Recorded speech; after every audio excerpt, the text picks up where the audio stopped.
Hi കൂട്ടുകാരെ, ഇന്ന് easy തൈര് മുളക് കറി ഉണ്ടാക്കാം. അതിന് വേണ്ട സാധനങ്ങൾ: 8-10 പച്ചമുളക്, 4-5 അല്ലി വെളുത്തുള്ളി, ഒരു ചെറിയ കഷ്ണം ഇഞ്ചി, 2 ചുവന്നുള്ളി. ഇവയെല്ലാം ചതച്ചെടുക്കുക. ഒരു ചട്ടിയിലേക്ക് എണ്ണ ഒഴിച്ച് കടുകും ഉലുവയും ഇട്ട് പൊട്ടിക്കുക. അതിനുശേഷം ചതച്ച് വെച്ച ഐറ്റംസ് ചേർത്ത് വഴറ്റുക. കൂടെ പച്ചമുളകും ചേർത്ത് വഴറ്റുക.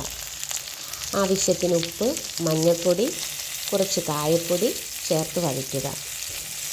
അതിലേക്ക് എടുത്തു വെച്ചിരിക്കുന്ന തൈര് ചേർത്ത് നല്ലതുപോലെ ഇളക്കി യോജിപ്പിച്ച് കൊടുക്കുക. തിളയ്ക്കുന്നതിന് മുമ്പ് തീ ഓഫ് ചെയ്യുക. സ്വാദിഷ്ടമായ തൈര് മുളക് കറി റെഡി. നിങ്ങൾക്ക് ഈ വീഡിയോ ഇഷ്ടപ്പെട്ടെങ്കിൽ ഫോളോ ചെയ്യുക, ലൈക്ക് ചെയ്യുക, ഷെയർ ചെയ്യുക.